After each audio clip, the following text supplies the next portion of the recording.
Hi, I'm Claude Rouel. I'm from Belgium. I spent my whole life working in vehicle dynamic, race car engineering, designing and developing race car, and in many different countries and many different racing series. In 1997, I created Optimum G, which is a growing, slowly but steadily company. And we have three activities. We teach vehicle dynamics in universities and in companies. We consult mainly for race car companies and racing team, and we do simulation software development.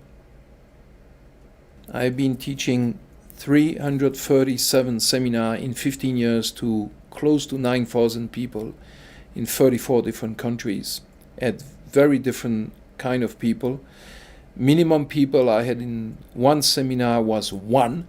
I had a chief engineer of Ferrari Formula One engine who wanted a vehicle dynamics seminar on his own. And the maximum people was last year in India, we had 131 people. So that's the seminar part. We do also in-house seminar, Michelin, Dunlop, Peugeot, BMW, Toyota, Honda, dampers company, and so on. Then we do consulting. That's the second activities. We do, for example, the vehicle dynamic interface between Dunlop Motorsport and their customers. So we work in the American Le Mans Series, in the World Endurance Championship. We do tire testing on tire testing machine. We do tire model, mathematical model of the tire to be used in a vehicle dynamic software that we created also. We work in IndyCar. We work in V8 Supercar in Australia. We work in Brazil, and we work in GT touring car in Brazil and Argentina also. Well, I've been a design judge in United States most of the time, both competition. This year I will be in Michigan and in Nebraska. I've been a design judge in Germany, which is a very nice competition, in Australia. This year I will also be, like last year, a design judge in Spain, China, Japan, Brazil, Australia, and England. Tips for new teams. I think that contrarily to what the people think, Formula student success is not about designing good car.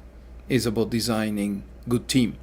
So it's about project management and it's about people more than it is about the design, the development, and the testing of the car.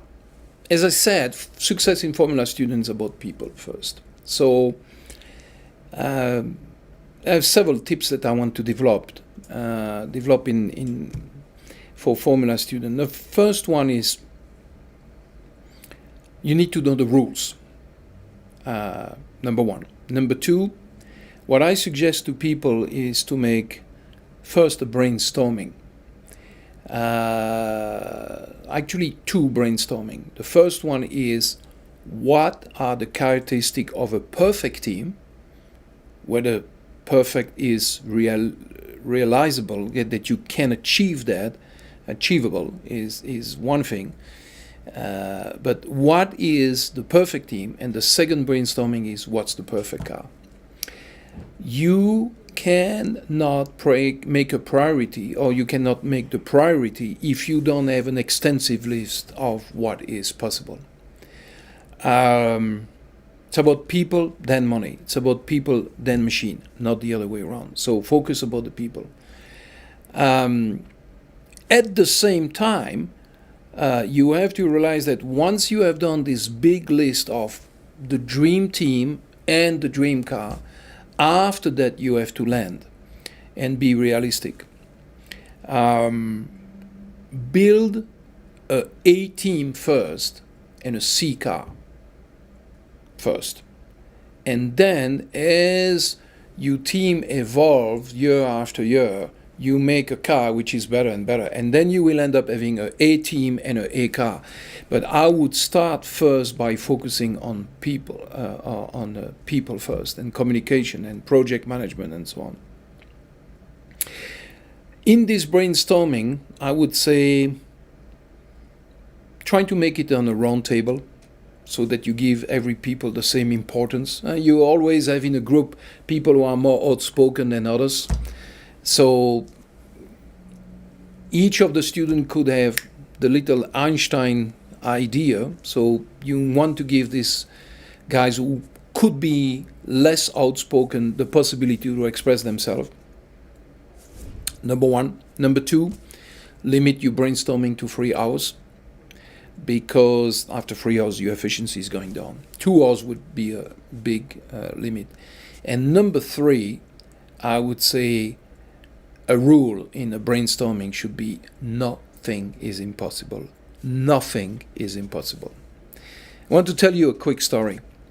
A few years ago, I said to a team, nothing is impossible. 3 weeks later, one of the students called me, an American team. He said, you're not going to believe it. We followed your advice and we create a list of what we wanted the car to be, the dream car, the perfect car to be. And one of the items was, we want to make our own ECU. We all look at each other thinking, we are crazy, we cannot make our own ECU. But because the rule of the game was we write it down, everything which is possible, nothing is impossible.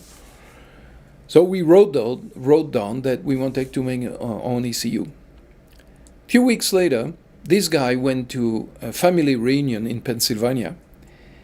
He meets the neighbor of his uncle who told him that he can help them to make an ECU because the guy is the CEO and the owner of a company which is manufacturing motherboard. And he said, by the way, after listening to what Formula Student was about, I'm interested to sponsor you by $10,000. And they made their own ECU. That would not have happened if A, it was impossible. Everything is possible. Number two, it was written. And number three, there was a plan and a communication of the plan. Of course, this is an exception and it's a dream, but what is not possible for you in now could be possible in 3 months, in 6 months, or next year. How do you want to make a legacy, leave a legacy when you're going to graduate and the team to progress? Because I needed to say, Formula Student Success is a 3, 4, 5 years project. I know university who are already working on the 2016 or 2017 car, and we are only in 2012. So, A, brainstorming about what's the perfect team and what's the perfect car. Round table, everything is possible. And the rest is a lot about project management. You cannot make a list of priority unless you have the whole list of possibilities. Let me add one thing. That you don't have the money, that you don't have the time, that you don't have the education, that you don't have the best vehicle dynamic of CFD or FEA teacher. That's normal. You need to start somewhere. But that you don't have a list of what a good team and a good car should be. Not having that list, not taking the power of your imagination, not using the power of your imagination, and not putting then that list on a paper, for me, is an insult to your own intelligence. The three biggest enemy of success in Formula Student are one, the drivers. No offense, but the majority of Formula students are not good drivers. Majority of Formula student drivers are not good drivers. Reliability and ability to control your emotion as a team. Drivers. Well, two examples. few years ago, I was in Australia. There were two teams there, RMIT, Royal Melbourne Institute of Technology, and University of Western Australia, Perth. RMIT had one of their drivers who was an Australian go-kart champion. Very quick driver. The guy goes out, lap time 51.0, 50.9, 50.9, 51.0, 50.9, bang, bang, bang. The guy is making 15 laps within 1/10 or 2/10 of a second. The second quickest driver had lap time all over the place, and his quickest lap was 1.1 second away from the fastest driver, slower than the fastest driver. And I remember, that's RMIT, and I remember Western Australia telling to me, the team captain saying to me, Claude, I don't know how we're going to find 1.1 second in the chassis to compensate for their professional driver. The rate of finish in endurance in the United States is very low. Do you know how many cars finish endurance in Japan? 75% of the car finish the endurance. 2 years ago in Germany, 3 of the 4 last cars, the top car in Germany, did not finish endurance. We are not asking the 24 hours Formula student, we are asking 24 kilometers. They were not able, 3 of the top quickest car could not finish the endurance. Why do the Japanese have their car finishing the endurance? Because 6 weeks before the competition, they have to send a video of their car running. And they have a pre-competition event organized where they have to show up with their car running. So you could see that they sacrifice innovation for the sake of reliability. Formula One teams are 400 people, $400 million, and they still manage to break things.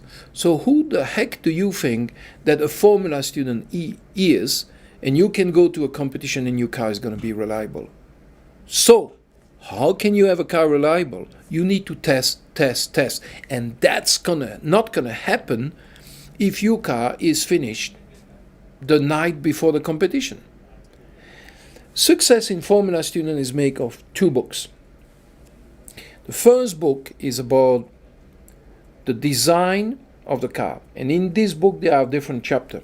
Concept, you make a 1-cylinder, 4-cylinder, downforce, no downforce, wings, turbo, no turbo, 10-inch, 13-inch, Goodyear, Hoosier. Concept. Simple lap time simulation can help you to do that. Number 2, simulation. Number 3, design. Number 4, assembling. Manufacturing, and then number 5, assembling. So concept, simulation, design, manufacturing, and assembling. In the first book, there are 5 big chapters. You want a good advice on that first book? Do not start chapter 2 until the end of chapter 1 is finished. You have gone to the end. Why? I'm going to tell you a story. There was an Italian team, University of Bologna. I saw them in Spain in 2010. They designed a whole car on CATIA. Everything. Not only the chassis, the loom, the bodywork, the jig to manufacture the wishbone, everything. They built their car in 7 weeks. From scratch. They didn't have one thing in the shop. They had everything designed and in order, and they built their car in 7 weeks. And they told me with a little bit more experience, we could do it in 5 weeks.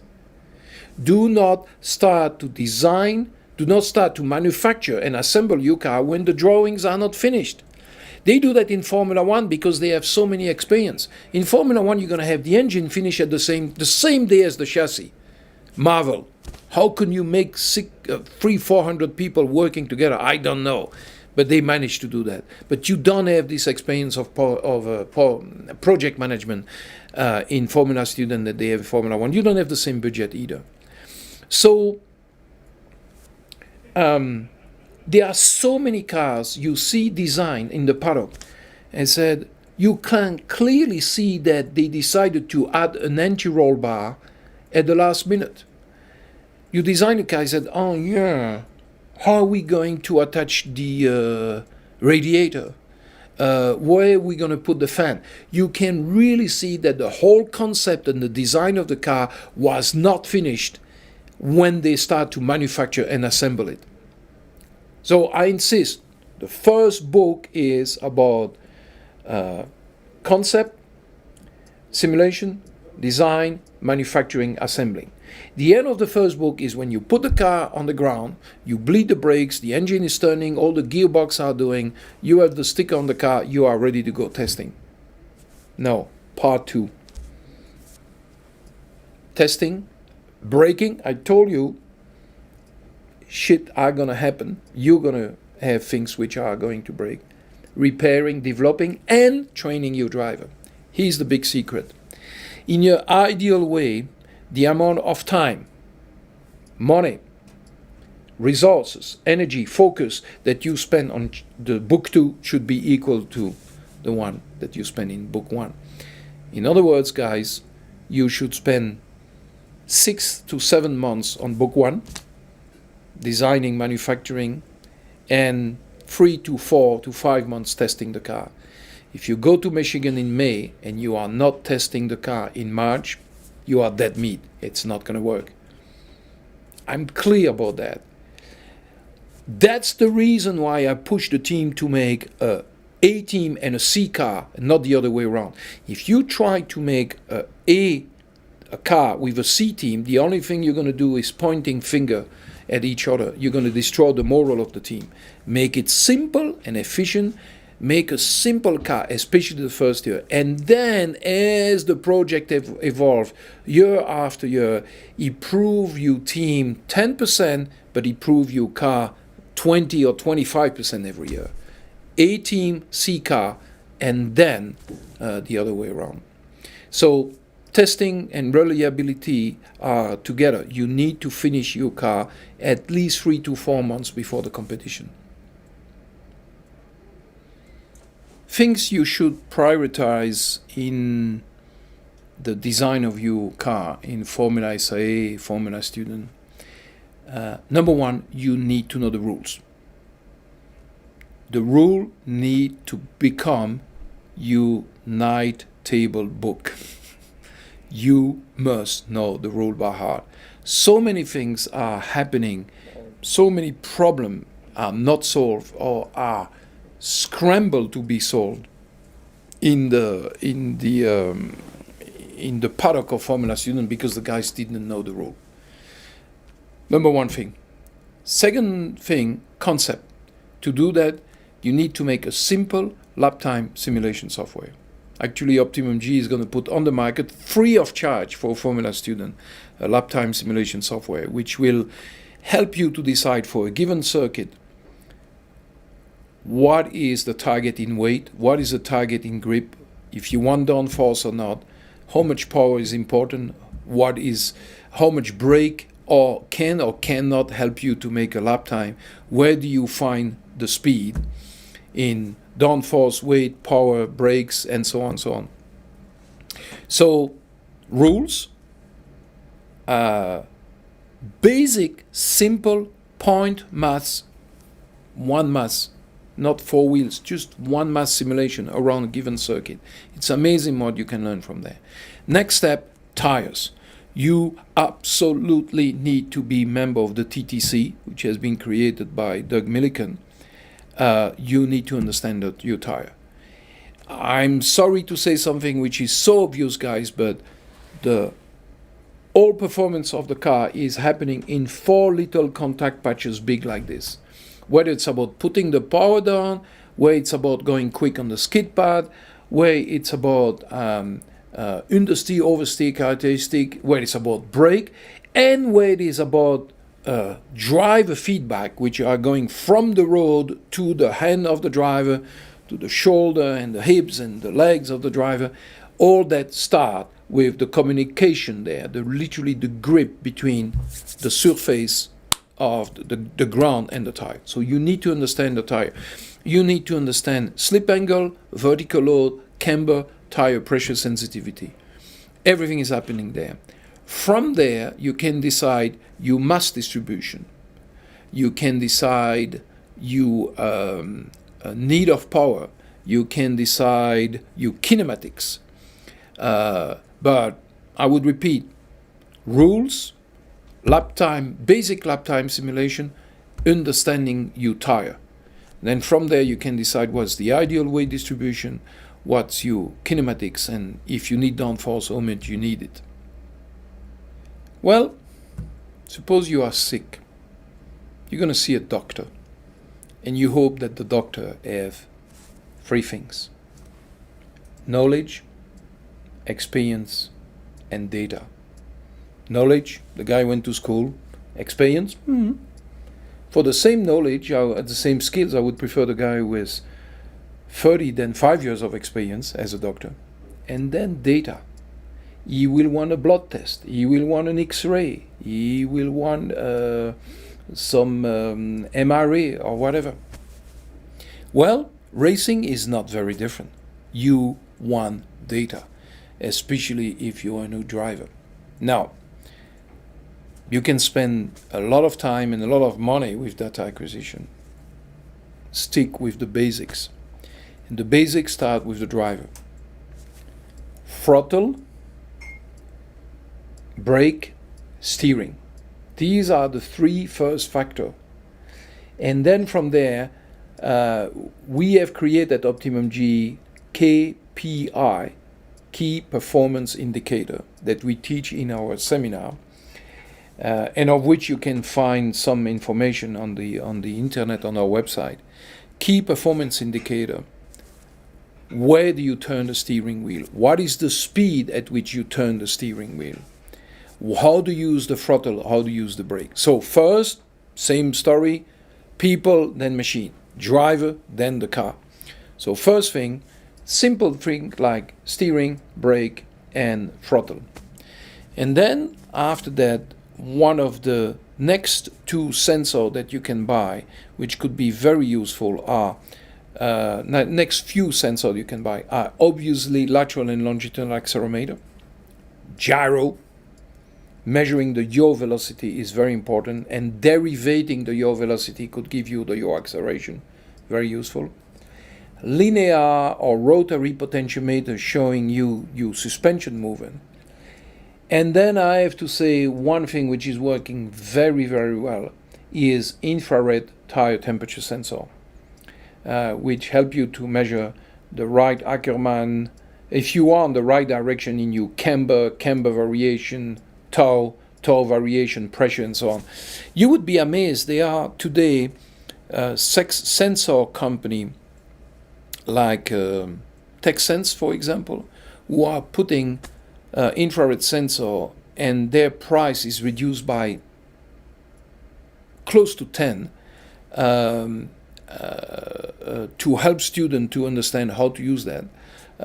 Infrared temperature sensor, for example, is something that you can use very well to understand your car. But I would start with the driver, then the chassis. One of the questions that design judges, engine, chassis, brakes, composite, downforce, one of the questions that these judges are asking when they think that they are speaking to a team who know what they are speaking about is, show me your engineering report. In other words, how do you communicate together, and especially how do you leave a legacy for the next team, for next year? You need to have written traces. These are the reason why we choose to go that path in terms of chassis or engine development. These are the mistakes that we made. These are, we think, the right and the wrong choice that we made. That must be written. Because you know what? Once you graduate, 2 or 3 years later, the people who will be students and still working on Formula Student, how are they going to learn from you? How do you leave a legacy without putting in writing what you hope, what your disappointment, what your achievement, what your success was? You need to put engineering report in writing. That's the way you leave a legacy, and you make a difference, a long-term difference. I think that the biggest thing you can learn from Formula Student is, again, about project management. Of course, we as engineers, we would like to believe that we can solve the world, we can improve everything with our FEA and CFD and computers and so on. I can tell you this, 5 years from now, whether you have a turbo or not, wings or not, carbon fiber or tubular chassis, roll center above or under the ground, is not going to make a difference. What is going to make a difference is how you worked as a team. What you learn in Formula Student is leadership, is organization skills, is respect of yourself. I mean, you need to sleep enough. You need to not work 2 hours a day the first month and 22 hours a day the last month. Respect of budget, respect of each other, managing conflict, managing people, managing expectation, being realistic, respect of a budget, respect of delivery time, respect of each other. At the end, I can tell you, if you win the Formula Student, that would be very nice. But in a competition where you have 80 cars, you're going to have one winner. Does that mean that you have 79 losers? Absolutely not. What Formula Student create is a school for the future. It's learning by doing. That is what Formula Student is about. But it's not only about the engineering, it's about the people skills, it's about the project management.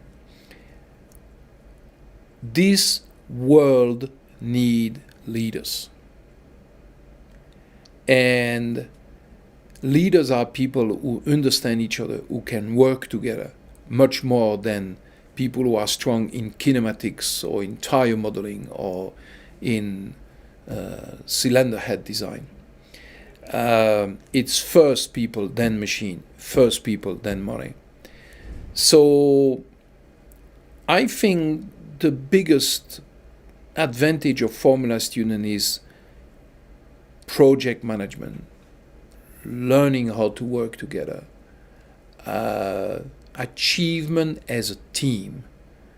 I think that is what Formula Student is about, much more than pure mechanical engineering.